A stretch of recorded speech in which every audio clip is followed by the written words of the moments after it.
अस्सलामुअलैकुम TRK channel पर खुश आमदीद। तो आज की हमारी वीडियो होने जा रही है कुर्लुश और हान की, और इसमें बात की जाएगी कुर्लुश और हान की आने वाली किस्त के बारे में कि उसमें क्या क्या दिखाया जाएगा। तो सबसे पहले बात की जाएगी कि कुर्लुश और हान और सुल्तान महमद की तमाम एपिसोड्स उर्दू तर्जमे में सबसे पहले देखने के लिए हमारे व्हाट्सएप ग्रुप को फॉलो करें, जिसका लिंक डिस्क्रिप्शन में है और इसे स्कैन भी कर सकते हैं। तो अगली किस्त में बहुत ही बेहतरीन वाकयात आने जा रहे हैं, जिनमें सबसे बेहतरीन वाकया ये है कि स्पोर्चा खातून की यानी कि सुल्ताना की एंट्री होने जा रही है, और साथ ही साथ फ्लावियस और हान को तलवार मारेगा या नहीं, और फातिमा और फ्लावियस आमने सामने हो चुके हैं, और सोगोत पर भी हमला हुआ है, और साथ ही साथ फरहान बे ने फेरोज को तो देखा ही है, तो अल्मोदियस किले पर भी कब्जा कर लिया है। इन सब चीजों के पीछे क्या राज छुपे हैं, तो चलिए इस वीडियो में फाश करते हैं। तो सबसे पहले बात करते हैं स्पोर्चा खातून की। आपने देख ही लिया है ट्रेलर में कि एंट्री हो चुकी है और बहुत ही शानदार एंट्री हुई है, और स्पोर्चा खातून को ये खबर आई थी कि आप अल्मोदियस किले में आए और हम आपका इंतजार कर रहे हैं, लेकिन उन्हें ये नहीं पता था कि अल्मोदियस किला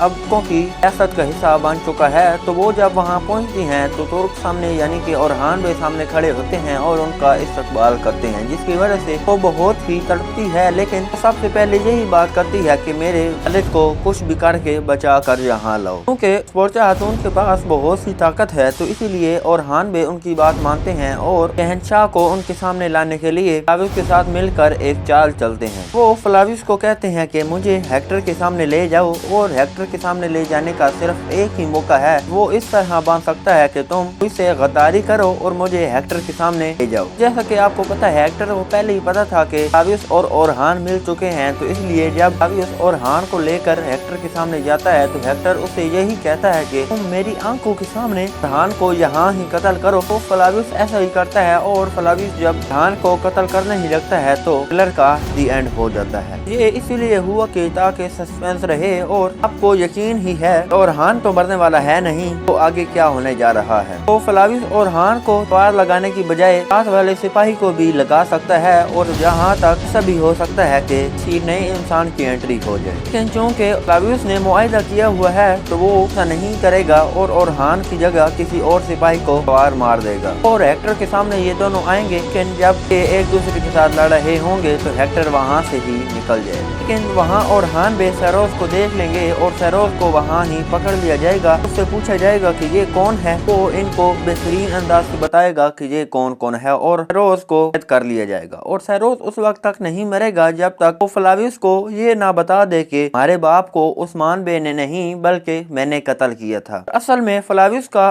ओरहान के साथ बस यही बात पर झगड़ा है कि हमने हमारे बाप ने मेरे वालिद को कत्ल क्यों किया। जब तक ये मामला खत्म नहीं होगा तब तक फेरोज की मौत तो नहीं आ सकती। अगर बात की जाए फातिमा और फ्लावियस की, तो ये मामला बहुत ही दिलचस्प नजर आ रहा है, और यकीन की इसमें बहुत बेहतरीन राय है। तो यही कहते हैं कि फातिमा को फ्लावियस के साथ शादी कर लेनी चाहिए, क्योंकि फातिमा को इस बात का नहीं पता कि वो फ्लावियस है, इसीलिए वो भी इसके साथ दिल लगाए बैठी है। तो इनके साथ आगे क्या होने जा रहा है तो हम ये अगली किस्तों में देखेंगे। और जैसा कि आपको पता है कुर्लुश और हान की रेटिंग हर रोज कम होती जा रही है, और सुल्तान महमद की रेटिंग बेहतरीन से बेहतरीन होती जा रही है, और कुर्लुश उस्मान के ज्यादातर शायकीन सुल्तान महमद ड्रामे को देखने में ज्यादा दिलचस्पी ले रहे हैं, हत्ता कि ओरहान को वो कम ही देखते हैं। तो ओरहान में क्या क्या कमियां हैं तो आप कमेंट सेक्शन में जरूर बताएं, और अगर वीडियो पसंद आई हो तो इसे लाइक, सब्सक्राइब और कमेंट सेक्शन में अपनी राय का इजहार जरूर करें। तो चलिए आज के लिए इतना ही, मिलते हैं नेक्स्ट वीडियो में, तब तक के लिए अल्लाह हाफिज।